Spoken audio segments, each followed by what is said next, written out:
Good morning. So I was thinking about what I could do in a new video, kind of to share a little bit about, and I don't want to sound cliche by saying my journey or anything like that, but I've been in business, in the computer business for like 15 years, but I only recently, very recently, just started trying to get into micro component repair, as it just kind of made sense. I mean, it was probably only 5 years ago that I even would touch anything Apple because they were so expensive, and just the way they're built, the parts are so expensive. The the effort on Apple's part not to even allow you to repair their devices. For instance, these days, they say they're on board with it. However, anything you buy, here's a good example. This is a board from a few years ago from a MacBook Pro. This is where the SSD would go, and CPU. The GPU is on here. I'm going to say it might be that chip there. Video chip. RAM right here. But then as things went down the road even further, this is a MacBook board. That's the entire board. They don't want you to be able to fix anything. So on this, 4-inch by 1.5-inch board is the hard drive. I think that's that. RAM, CPU, GPU, video chip. Absolutely the entire computer. And the rest of the computer is an battery. Anyway, so didn't mean to really go off on a tangent there. But anyway, so, if you get one of these computers in here, I charge, let's say, $60 labor to install a board. And as a rule, I don't really jack up my prices too much. I don't want to charge somebody $100 for something that they can see on Amazon for $30. This is not how I've done business ever. However, what if I could charge the $60 labor to do the install of the board, install and removal? What if I could charge a fee to fix the board, right? What if one of these little tiny pieces is a few cents? Like, perfect example is something like a capacitor. And, I was trying to find one on this board. There's not really one that sticks out, but here's one. That's a different kind of capacitor I was looking for. Right there, that capacitor is pennies. But if that capacitor goes, this whole board may not work. Especially when you have old school capacitors. It's hard to really see there, but that's an old school capacitor with the little X's on top. These are aluminum solid capacitors. These go bad very often. Okay, anyway, so if I could just charge a fee, let's say $99 to fix a board instead of replacing it, then I just turned my money into a lot more, tripled it probably, and also charged the customer less. So that's the backstory to this. I'm going to go through a couple tools I have that I use, that I've learned, and what I've learned about them and whatnot. So let's get started. All right, if you've watched earlier videos, you'll know that I've mentioned solder with lead. This solder says PB on it, which is leaded solder. The stuff they use at the factories to solder the back of a board is almost always not leaded solder. I don't really want to say unleaded, but you know what I mean. They don't use lead. So the melting temperature is higher. So let's say the melting temperature of this solder is like 300 degrees. And let's say the melting temperature of lead solder with a lead core is, let's say, 200 degrees. then that lowers the overall melting temperature if you mix it together or incorporate it down to like 250 average. Okay, so what we're going to do here is we're going to take a couple of these capacitors out, and I'll show you some of the tools that I've got that really made things a lot easier, actually. Okay, so right here we've got 4 capacitors. So I'm going to put this under the microscope and try the old way that I used to do this. And then we'll see why that sucked. Alright, let me get this under the microscope. Okay, so first of all, going with the microscope. Now the microscope here, the one I started out with was, I mean, this is probably like 12 inches, maybe 12, 13 inches this way, and about 10 or so, 11 inches this way. And, you know, I can fit my whole hand underneath this. It's pretty cool. Very first one I bought had a little screen like this on top, probably 4.3 inch. And it had this thing in the back and this focus like this. Very similar in form factor, but it was small. And I used it to do like pin repair or pin straightening of CPUs. And it worked out well for that purpose, but when I started to really look into doing boards, then I needed something a little more powerful. So I got a bigger version of that had the ability to have an HDMI out to go to the 32-inch screen I have right above here. But I found the Achilles heel. So imagine this is a smaller microscope. When you go in like this, you hit this, right? So if you've got only about 2 inches right here, maybe 3 inches at most, you can only see the outside 3 inches, the outer 3 inches of this board. So if you needed to look at something in the middle of this board right here, let's say, well, like right here, then it only shows you up to here before you hit this back thing. So it made it useless. So I bought this microscope off Amazon, and I did my research by watching other channels like Northridge Fix is the big one, but then there's also one called Tronics Fix and one called Joey Does Tech. Much respect to those creators because I got a lot of great information from them. Okay, so anyway, so now I got this one, and this one is the deal. So what I'm going to do is I'm going to show taking out these capacitors here.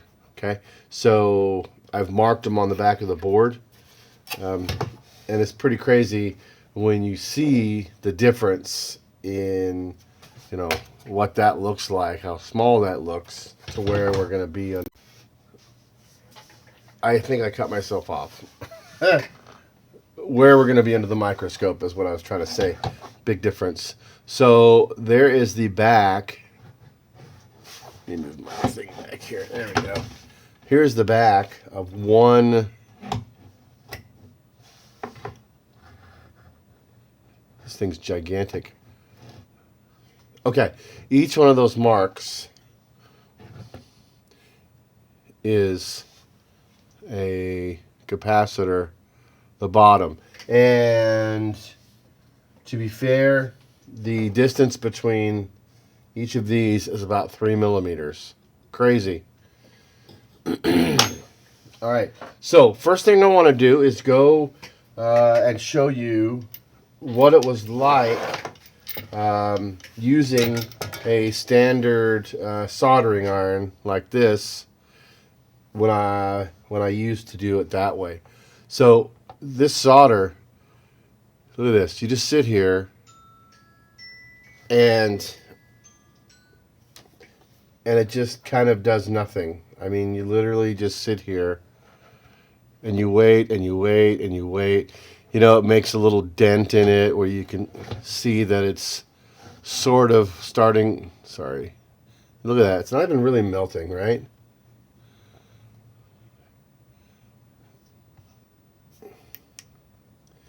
And can't know if you can tell, but my soldering iron's at 402 degrees Celsius. Okay, so this cold solder method with the unleaded solder, I mean, you can see the solder on my iron, right?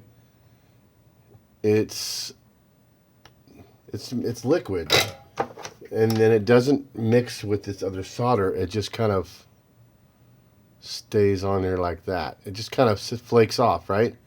So the trick is, in order to really work with this solder here, you have to work with it by lowering the melting temperature. Now there's kits out there you can use that work pretty well, but I don't know. I mean, it's like expensive.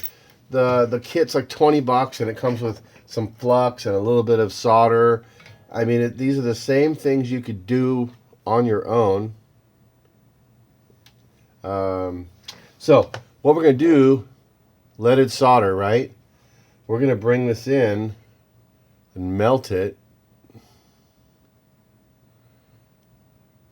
And what we do is we hold it here, and if you wait long enough, you will see this little crescent go away when it finally incorporates itself. Maybe a little bit more solder. Like say, it is a definite pain to get this to work, and it takes patience. I wonder if it's on there. It seems like it might be. The trick is to put your soldering iron here and see if that moves.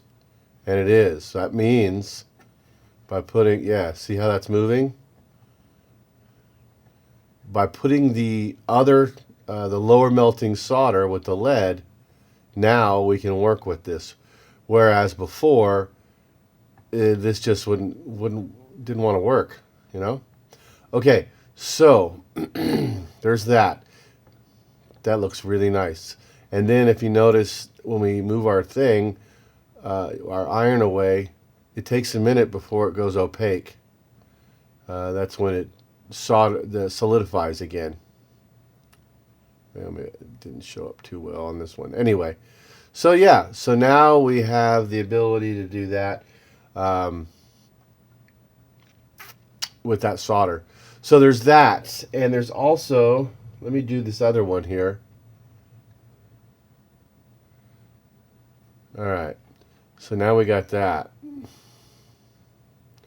That is how you go about taking a 15-year-old board and making it doable without ripping the pads off and everything else like that. Okay. Okay, so that was basically lowering your melting point. Now, if I move this out of the way, I got the wires kind of stuck there. Oh, here we go. Okay, this right here, this is fantastic. These are called hot tweezers. What that is virtually is a regular soldering iron, but two of them, like tweezers. Look at this. There we go. It's two soldering irons. And I will put this under the microscope to show you how this can actually come in handy. Okay, so there's a few ways this can come in handy. Like, if you just want to speed things up, you could use this to, there's my two soldering irons. Check this out. It takes a very steady hand. Watch this.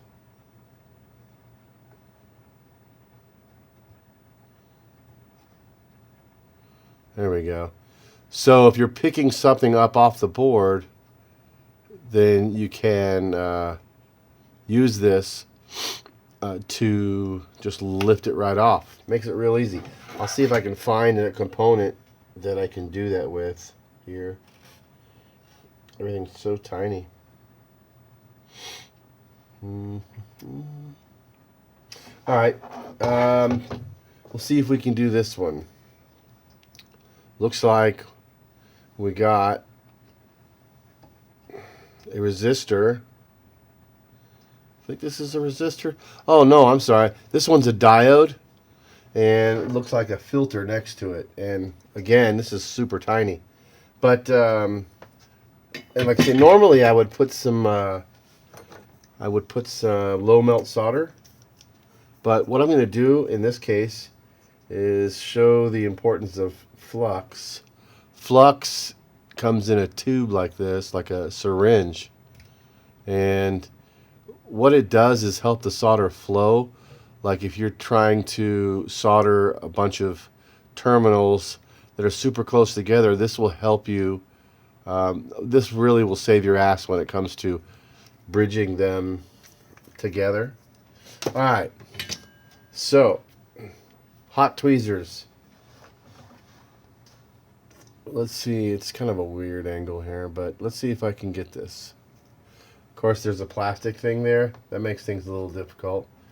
And my microscope in the way. All right, so check this out. If you hold this here, yeah, just ignore the fact that I'm melting that. This is kind of just for display purposes. Check it out. What about that? And if you wanted to solder the replacement of this part back in there, you could do it just by setting it there.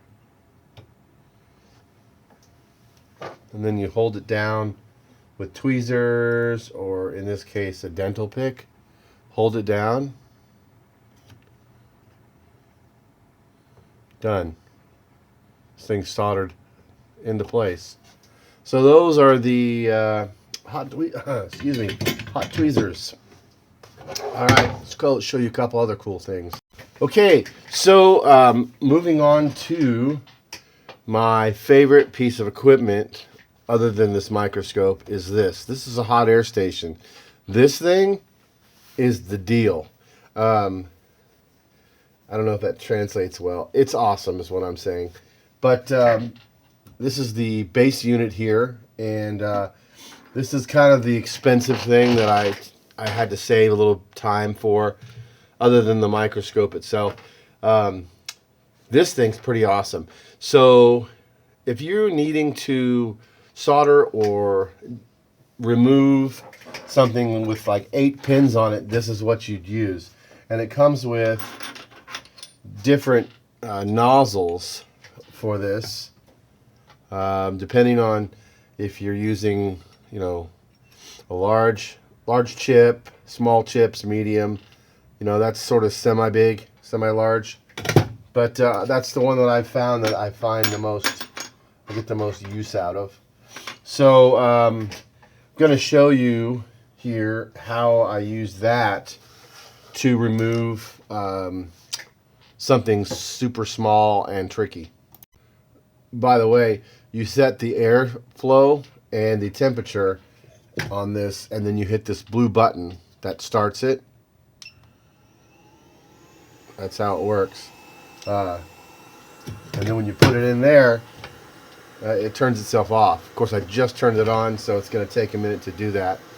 But yeah, it's turning itself off, cooling itself down. There it is. Okay, so let me switch to microscope. Right, I think this is what I was looking at earlier. Let me see if I can get a good angle on this.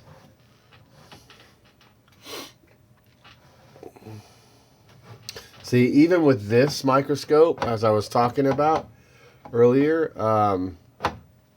this is the part right here, like right there, but I can't quite get it because the spine of the microscope stand is down there. I think one day soon I'm going to get one of those ones that has the articulating arm. That would be a lot easier. Okay, I think this is going to work just fine like this. Let's see. Boy, it's really hard because this there it is, because this shows up so well. There's a thing called a Barlow lens you can get to put on the bottom of the microscope, and I'm looking into that because that will dial back. I mean, this microscope's almost too good at magnifying. Okay, so we're going to remove, let's say this is a bad component, we're going to remove it. So you got like a plastic connector here. This is why I chose this one. You have a plastic connector here, so you got to be really careful when using heat. But like I say, this is just a parts board for recycling, so it doesn't really matter.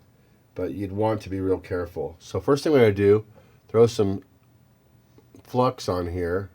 Helps the solder flow. This looks like a lot, but it's really not. I mean, it's a needle. I mean, it's not big.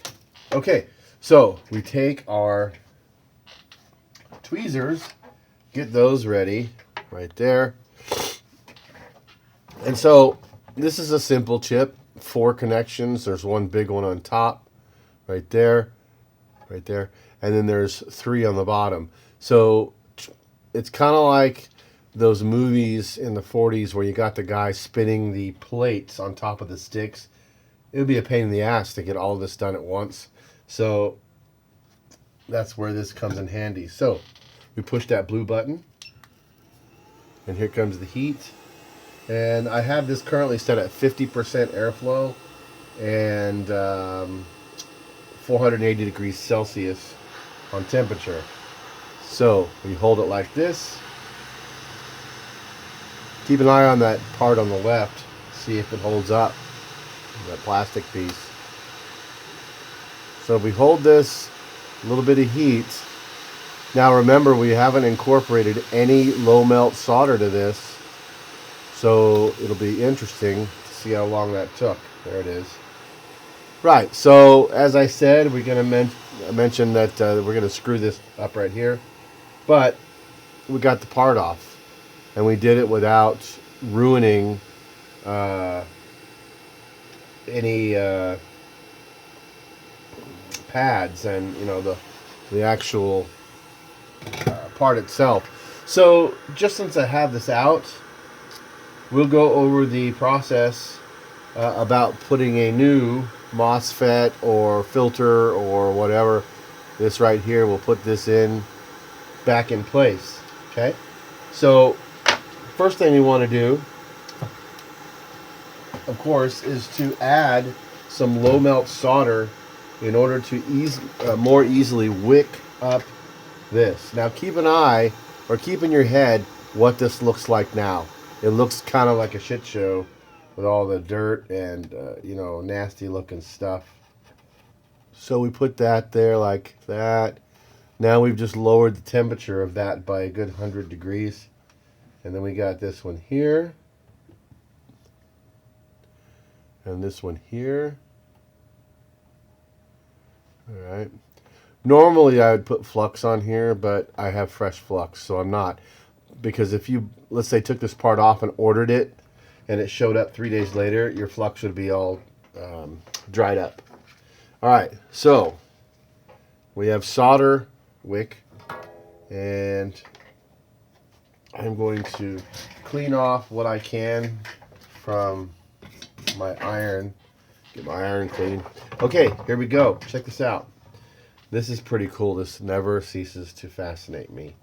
So then we take this, put it over that. Watch the braid turn silver. Just go over it like that. Look at the difference. Well, once we clean it, you'll see the difference. But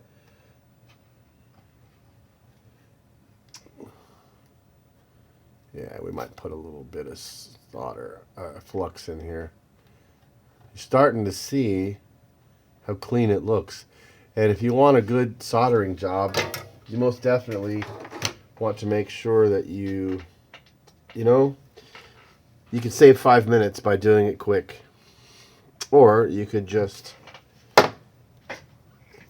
take your time, do it right. I'm going to put a little more flux here. You cannot do enough flux, or too much, I should say. All right. So now,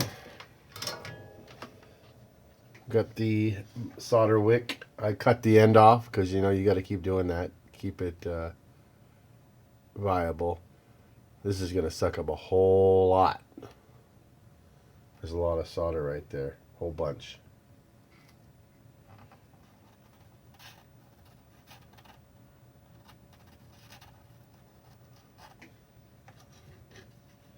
Gonna have to put a little bit more here.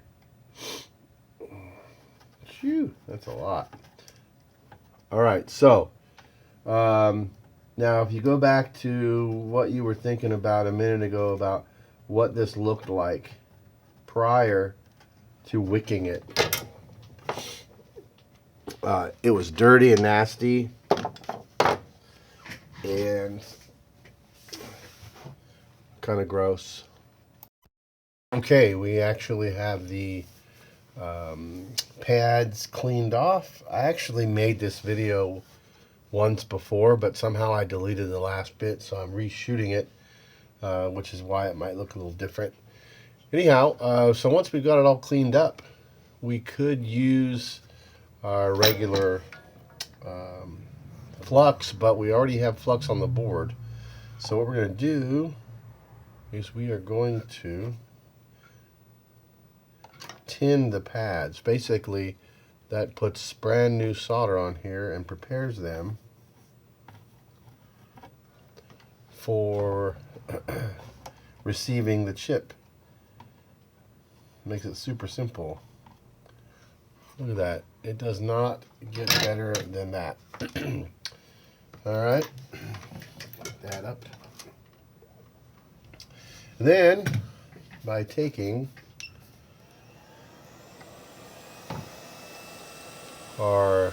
we're going to call this our new chip, but it's actually just for demonstration. We're just replacing the same old chip.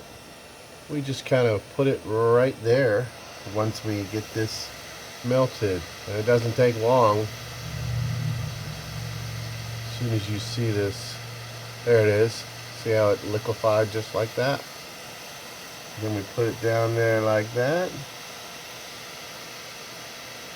Perfect. And it's okay that it spills out a little bit. We're going to fix all that. And you can push down on it. Give it one more go. Good to go. Let it solidify. There we go. And lastly, just touch it up a little bit to kind of get that extra solder up. And you don't have to worry about wicking it, or just hit your soldering iron on it just barely.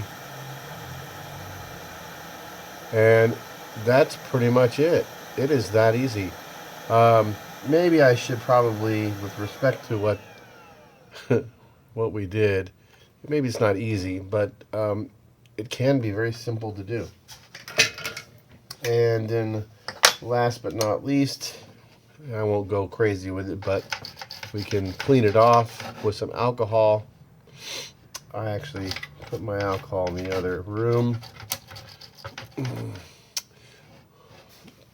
Let me just clean that off.